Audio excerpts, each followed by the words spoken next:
Assalamualaikum warahmatullahi wabarakatuh.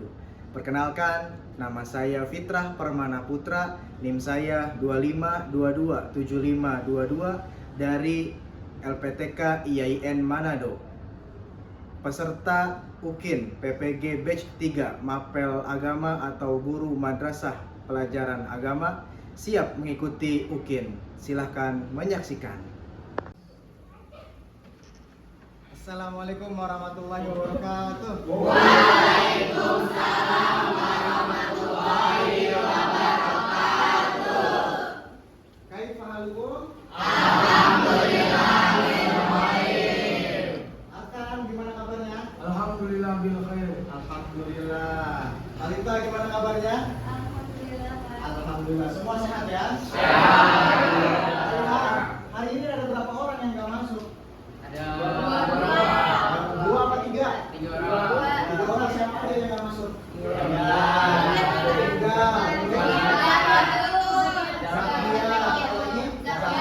Oke, kenapa mereka tidak masuk? Sakit. Baik, kita doakan semoga teman-teman yang tidak masuk hari ini segera diberikan kesehatan oleh Allah Subhanahu wa taala. Baik, kita akan memulai pelajaran pada pagi hari ini dengan pelajaran Al-Quran Hadis. Boleh dibuka bukunya Al-Quran Hadis? Baik semuanya, sebelum kita memulai pelajaran pada hari ini, saya ingin memastikan kembali untuk kehadiran kalian semua di pelajaran Al-Quran Hadis. Saya absen satu persatu dari mulai Adini Khairunisa ada? Ahdan Fahri, Alfan Bahru, Anissa Putri Utami, Arka Hazik, Aulia Handayani, hadir. Sofa, hadir.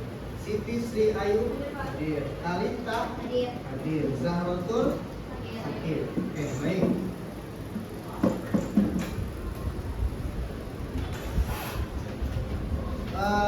Pada pagi hari ini kita belajar pelajaran Al-Quran Hadis. Dibuka bab yang kedua.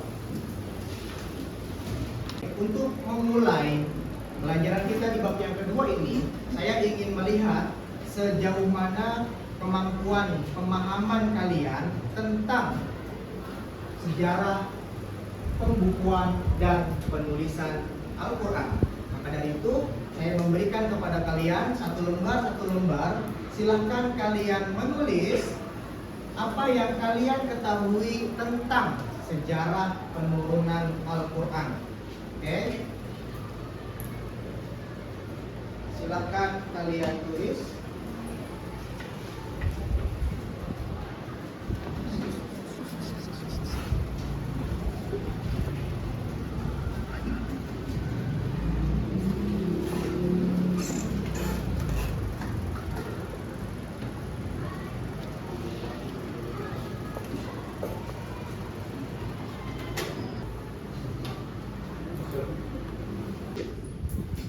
Oke, silakan sekarang kalian tulis apa yang kalian ketahui tentang sejarah penurunan Al-Quran. Apa saja pengetahuan kalian tentang sejarah penurunan Al-Quran? Apakah Al-Quran diturunkan langsung sekaligus, atau Al-Quran diturunkannya sedikit-sedikit, atau Al-Quran diturunkan langsung berbentuk buku, atau Al-Quran diturunkan seperti apa pada mulanya? Silahkan kalian tulis pemahaman kalian tentang penurunan Al-Quran. Dimulai dari sekarang, saya kasih waktu selama 3 menit. Silakan.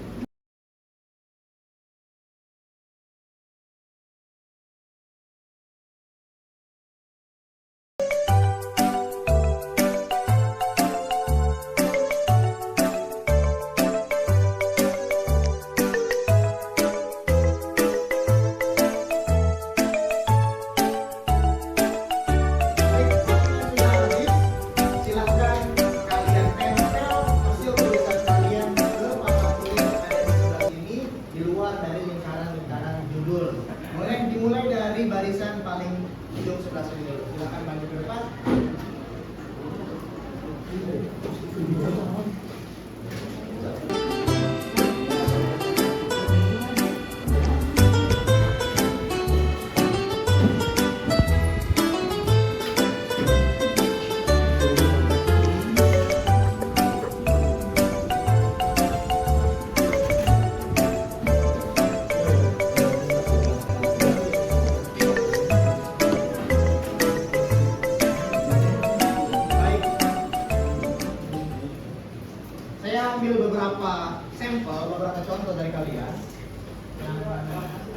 mewakili pemahaman dari kalian semua.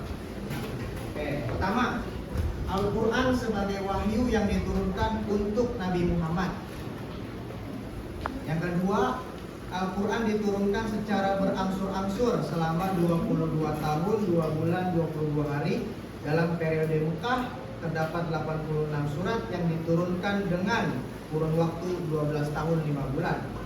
Al-Quran terdapat 86 surat yang diturunkan dalam kurun waktu 12 tahun 5 bulan selama periode Mekah.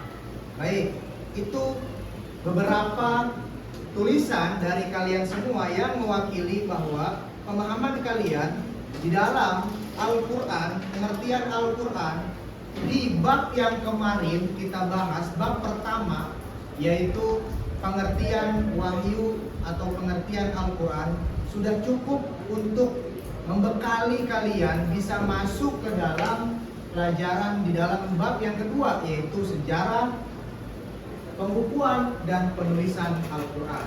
Oke, baik. Setelah ini saya akan bertanya kepada kalian semua, apakah di antara kalian ada yang memiliki aplikasi Al-Quran di handphone kalian? Dari yang laki-laki, coba Raffi. Raffi, apakah kamu memiliki aplikasi Al-Quran di dalam handphone kamu? Nggak ada. Baik, kalau tidak ada, bagaimana kamu membaca Al-Quran kalau sedang tidak membawa Al-Quran? Pakai Google biasanya. Baik. Yang perempuan, Sekar deh. Sekar, apakah kamu punya aplikasi Al-Quran di dalam handphone kamu? Ada, apa namanya? Muslim Pro. Oke, kamu memiliki aplikasi yang namanya Muslim Pro. Ada yang tidak punya, ada yang punya. Baik, kita langsung masuk ke materi yang pertama di dalam bab yang kedua ini, yaitu sejarah, pembukuan, dan penulisan Al-Quran. Oke, 2 hari yang lalu saya menemukan ada Al-Quran yang ternyata memiliki huruf dan harokat yang salah dalam pencetakannya. Tapi di samping itu, banyak sekali aplikasi-aplikasi yang beredar di kalangan masyarakat, di kalangan kita semua, atau di kalangan siswa-siswi MAN 1 Kota Tangerang yang ketika tadarus di bawah setiap pagi itu menggunakan aplikasi ataupun menggunakan Al-Quran, mereka banyak yang tidak mengetahui apakah aplikasi dan Al-Quran tersebut itu sahih atau sudah dipastikan boleh beredar di negara Indonesia. Maka dari itu, pada pembahasan di bab yang kedua ini, saya membagi menjadi 2 pembahasan pokok, yaitu masa penulisan dan pembukuan Al-Quran periode Rasulullah, masa penulisan dan pembukuan Al-Quran periode Khulafaur Rasyidin. Ada yang tahu nggak Khulafaur Rasyidin itu ada berapa jumlahnya? Ada 4. Oke, silakan. Apa aja? Abu Bakar As-Siddiq. Yang kedua, Umar bin Khattab. Yang ketiga, ada Ali bin Abi Thalib. Yang keempat, yang terakhir Utsman bin Affan. Oke, baik. Ada yang mau membetulkan nggak urutannya? Saya, Pak. Oke, Arkan, silakan. Menurut Sofwan tadi betul nggak urutan Khulafaur Rasyidinnya? Salah. Kalau salah apa yang betul? Yang pertama, Abu Bakar As-Siddiq. Yang kedua, Umar bin Khattab. Yang ketiga, Utsman bin Affan. Yang keempat, Ali bin Abi Thalib. Ali bin Abi Thalib. Baik, tepuk tangan dulu buat Arkan.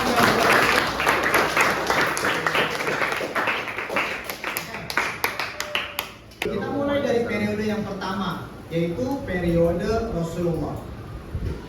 Di materi sebelumnya, masih di bab yang kedua ini, bahwa dikatakan Al-Quran itu diturunkan dari Lauhul Mahfuz ke Baitul Izzah secara menyeluruh.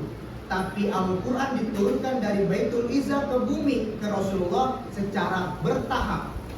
Maka dari itu, ketika Al-Quran sampai ke Rasulullah Sallallahu Alaihi Wasallam, Rasulullah memiliki 2 metode di dalam mengamalkan atau di dalam mensyiarkan Al-Quran. Metode yang pertama, Rasulullah memerintahkan sahabat untuk langsung menghafal Al-Quran yang diajarkan oleh Rasulullah. Metode yang kedua, Rasulullah memerintahkan kepada sebagian sahabat untuk menuliskan Al-Quran. Jadi ada berapa metode? Ada dua metode. Metode yang pertama, Rasulullah meminta langsung menghafal. Yang kedua, meminta sebagian sahabat untuk menuliskan. Oke. Ada yang tahu nggak pada zaman dahulu Rasulullah memerintahkan menuliskan Al-Quran di mana aja?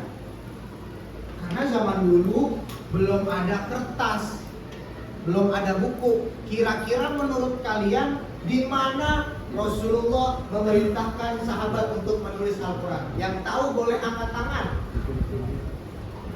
Boleh angkat tangan. Silakan tangguh. Di batu, Di batu, di pelepah kurma, di pelepah kurma, di kulit hewan. di kulit hewan. Baik. Yang lain ada lagi nggak yang mau menambahkan? Hewan. Raihan, oke. Di daun lontar, Daun lontar, di pelana, tulang belikat unta. tulang belikat unta. Oke. Biasa disebut namanya al-usb, yaitu pelepah kurma. Atau biasa lagi disebut namanya al-iktaf. Al-iktaf atau ada lagi disebut namanya al-iktaf. Ada yang namanya pelepah kurma, ada yang namanya tulang unta dan tulang domba yang sudah dikeringkan lalu ditulis Al-Quran di situ. Ada lagi yang namanya di pelana, ya, di pelana unta, papan seperti papan untuk dijadikan pelana tempat dudukan di unta. Mereka para sahabat bermacam-macam di dalam menuliskan Al-Quran. Jadi di antara para sahabat itu yang diperintahkan oleh Rasulullah yang paling banyak menuliskan Al-Quran namanya adalah sahabat Zaid bin Sabit. Di antara para sahabat yang banyak sekali menuliskan ayat-ayat Al-Quran namanya adalah Zaid bin Sabit. Itulah cara Rasulullah di dalam memerintahkan para sahabat untuk menulis Al-Quran. Jadi ada dua metode. Maka dari itu selesai di zaman Rasulullah, turunlah ayat terakhir dalam surat Al-Maidah ayat ketiga. Selesai Al-Quran diturunkan secara full pada masa Rasulullah. Ada sahabat yang hafal, ada tulisan-tulisan Al-Quran yang masih dalam bentuk pelepah kurma, batu ataupun tulang belul. Oke, itu adalah periode yang pertama.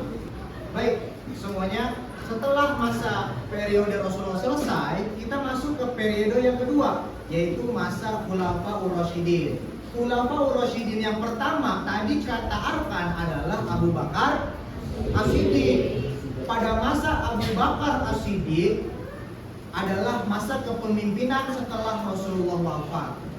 Di masa kepemimpinan Abu Bakar As-Siddiq, setahun setelah Abu Bakar memimpin, terjadi yang namanya perang Yamamah yang dipimpin oleh Khalid bin Walid.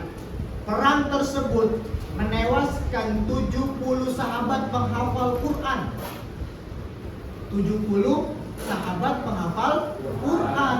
Bayangkan, berarti Al-Quran sudah mulai hilang pada saat itu karena banyak yang meninggal dunia. Maka dari itu muncullah usulan dari Sayyidina Umar bin Khattab. Apa kata Sayyidina Umar? Supaya Al-Quran terjaga, masih tersimpan, mengusulkan kepada Abu Bakar untuk mencari dan mengumpulkan Al-Quran yang masih tersebar di seluruh negara-negara Arab, ataupun pada khususnya negara pada saat itu wilayah Mekah dan wilayah Madinah. Lalu usulan itu diterima oleh Abu Bakar. Ya, Abu Bakar mengumpulkan Al-Quran yang masih berserakan, yang masih terpencar-pencar menjadi satu gulungan, satu kumpulan yang disebut dengan namanya mushaf. Lalu dikumpulkanlah Al-Quran tersebut hingga di zaman Abu Bakar. Selesai. Maka disebutlah Abu Bakar orang yang pertama kali mengumpulkan Al-Quran. Umar orang yang pertama kali mengusulkan pengumpulan Al-Quran. Itulah pada masa Sayyidina Abu Bakar dan masa Sayyidina Umar. Al-Quran dikumpulkan dan ditaruh setelah Abu Bakar meninggal, dipindahkan ke rumah Sayyidina Umar. Setelah Sayyidina Umar meninggal, dipindahkan ke rumah anaknya yang bernama Hafsah. Ada pertanyaan nggak di antara kalian di sini? Silakan angkat tangan. Oke, Azam. Pertanyaan apa, Azam? Siapa yang ditunjuk sebagai ketua panitia dalam penulisan Al-Quran pada masa Khalifah Abu Bakar? Oke, siapa yang ditunjuk sebagai panitia pengumpulan Al-Quran atau ketua panitia dalam pengumpulan Al-Quran pada masa Abu Bakar? Jawabannya adalah, Anda bisa tahu? Jawabannya adalah Zaid bin Sabit. Jawabannya adalah Zaid bin, sama seperti Rasulullah. Zaid bin Sabit diperintahkan Abu Bakar untuk mengumpulkan Al-Quran yang masih berserakan hingga satu gulungan diikat pakai benang. Satu tumpukan Al-Quran dari pelepah kurma, dari macam-macam dikumpulkan hingga diikat oleh benang. Jadilah satu tumpukan Al-Quran. Disebut namanya mushaf. Nah, urutannya itu sudah semenjak Rasulullah masih hidup, sudah diurutkan dari zaman Rasulullah atas perintah malaikat Jibril. Jadi urutan Al-Quran itu sudah atas perintah Rasulullah. Meskipun ayat yang pertama kali turun adalah surat apa? Masih ingat nggak? Surat Al-Alaq ayat 1 sampai 6. Tapi susunan Al-Quran mulainya dari surat Al-Fatihah itu karena atas perintah Rasulullah dan diwahyukan oleh malaikat Jibril. Oke, selesai. Baik. Setelah masa periode Rasulullah, masa periode yang kedua yaitu masa Khulafaur Rasyidin, yaitu pada masa Abu Bakar dan pada masa Umar selesai, maka kita masuk ke periode selanjutnya atau masa yang selanjutnya yaitu pada masa Sayyidina Utsman dan Sayyidina Ali. Pada masa Sayyidina Utsman, di mana terakhir Al-Quran berada di rumah anaknya Sayyidina Umar yaitu Hafsah, maka dimintalah oleh Sayyidina Utsman Al-Quran tersebut, Al-Quran yang ada di rumahnya Sayyidah Hafsah. Kemudian pada masa ini sudah mulai umat muslim yang banyak menyebar di seluruh negara-negara selain Mekah dan Madinah. Maka dari itu menyebabkan salah seorang yang bernama Huzaifah mengusulkan kepada Sayyidina Utsman untuk mengumpulkan Al-Quran yang masih tersebar dan menulis ulang dan menjadikan sebuah buku sehingga Al-Quran bisa dibaca seragam, sama semuanya, tidak ada perbedaan dalam membaca Al-Quran. Oke, selesailah masa periode pembukuan penulisan Al-Quran. Ada yang mau bertanya? Saya Pak. Oke, silakan Arka. Apa pertanyaannya? Apa sih Pak alasannya Sayyidina Utsman mengumpulkan Al-Quran? Oke, alasan Sayyidina Utsman di dalam mengumpulkan Al-Quran itu adalah karena banyaknya para warga-warga atau masyarakat muslim pada saat itu yang salah dalam membaca Al-Quran. Banyak yang berbeda dalam bacaan Al-Qurannya. Banyak yang salah dalam membaca Al-Qurannya karena masih tersebar dan masih berceceran di mana-mana. Maka dari itu Sayyidina Utsman tadi inisiatif untuk menulis ulang dan membukukan Al-Quran. Jadi begitu ya Kak, masih banyak yang salah baca, masih banyak yang salah huruf dalam membaca Al-Quran. Itu alasannya. Setelah kita selesai di dalam memahami materi tentang periode penulisan dan pembukuan Al-Quran, maka kita sampailah di penghujung materi pada hari ini. Di pembukaan tadi saya katakan bahwa bagaimana kita bisa memahami cara membedakan Al-Quran yang disahihkan oleh negara ataupun yang belum disahihkan oleh negara itu dengan cara kita melihat apakah di lembaran Al-Quran tersebut terdapat lembar pentashkihan Lajnah Kementerian Agama. Jadi kalau kalian nanti buka Al-Quran, kalian bisa lihat di dalam Al-Quran itu ada yang namanya lembar. Satu lembar itu berisi tentang pentashkihan atau pengesahan Al-Quran tersebut oleh Kementerian Agama, di mana sudah dicek satu persatu hurufnya dari Al-Fatihah sampai Anas bahwa sudah benar Al-Quran ini boleh disebarkan, boleh dibaca secara umum. Begitupun aplikasi yang sekarang sudah mulai beredar di kalangan masyarakat, sudah banyak digunakan oleh kaum muslimin ketika tidak membawa Al-Quran, bisa membaca Al-Quran lewat menggunakan aplikasi. Tentu lihatlah aplikasi-aplikasi yang sudah dikeluarkan oleh Kementerian Agama ataupun aplikasi-aplikasi yang sudah disahkan oleh negara-negara Islam yang lain. Silakan kalian menggunakan aplikasi dan membeli atau membaca Al-Quran dengan melihat lembar pengesahan yang ada pada Al-Quran. Untuk itu, sebagai penutup, saya ingin memperlihatkan kepada kalian video tentang naskah Al-Quran yang sekarang ditemukan, dikatakan menjadi naskah tertua di dalam masa pada sekarang ini. Ketika salah satu Al-Quran tertua di dunia ditemukan di Birmingham, Inggris, banyak yang bertanya-tanya dari mana Al-Quran ini berasal. Teka-teki ini mulai terpecahkan, dengan salah satu kunci pentingnya adalah kota Paris, Prancis. Para ilmuwan meyakini bahwa lembaran Al-Quran di Birmingham yang ditulis di atas kulit binatang memiliki kesamaan dengan manuskrip yang disimpan di Perpustakaan Nasional Prancis. Di antara para ilmuwan tersebut adalah François de Roche, ahli sejarah Al-Quran dari Calais de France, dan Alba Fedeli, peneliti yang pertama kali menemukan Al-Quran di Birmingham. De Roche menjelaskan bahwa manuskrip klasik Al-Quran yang disimpan di Paris berasal dari koleksi Al-Quran di Masjid Amr bin As di Fustat, Mesir, yang sekarang menjadi bagian dari Kairo. Amr bin As sendiri adalah salah satu sahabat Nabi Muhammad yang berjasa menyebarkan Islam di Mesir. Manuskrip Al-Quran dari masjid tersebut dibawa ke Eropa oleh Asselin de Cherville, seorang wakil konsulat Prancis di Mesir pada awal abad ke-19, saat Mesir berada di bawah kendali tentara Napoleon. De Roche juga menyebut bahwa istri de Cherville mungkin berencana menjual manuskrip tersebut ke Perpustakaan Nasional Inggris pada tahun 1820-an. Namun, akhirnya manuskrip ini justru disimpan di Perpustakaan Nasional Prancis. Bagaimana manuskrip ini bisa sampai ke Birmingham? Menurut De Roche, pada abad ke-19, sebagian manuskrip dari Masjid Amr bin As dipindahkan ke Perpustakaan Nasional di Kairo.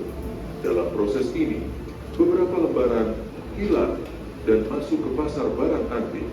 Beberapa di antaranya kemudian dibeli oleh Alphonse Mingana pada tahun 1920-an dan dibawa ke Birmingham. Keberadaannya di Birmingham, bukan di negara muslim, membawa pesan tentang toleransi antar umat beragama, ujar Wairek. Jika kalian menyukai video ini, silakan like dan berikan pendapat kalian di kolom komentar. Dan jangan lupa dukung channel ini dengan cara subscribe. Terima kasih. Oke, itu tadi sedikit video tentang penemuan manuskrip, ya, penemuan manuskrip atau lembar Al-Quran yang dikatakan menjadi Al-Quran tertua yang sekarang berada di dunia. Itu pada masa tadi siapa? Pada masa Sayyidina Utsman bin Affan. Tadi saya katakan dalam materi bahwa Sayyidina Utsman bin Affan menulis kembali Al-Quran yang sudah dikumpulkan di zaman Rasulullah, Abu Bakar, dan zaman Umar bin Khattab. Jadi manuskrip yang tadi, yang sekarang adanya di mana? Di mana? Di Inggris. Di kampus mana? Oke. Di sanalah sekarang berada naskah tertua Al-Quranul Karim. Oke, sampai di sini mungkin pertemuan kita pada hari ini. Beri tepuk tangan buat kalian semua yang sudah hadir.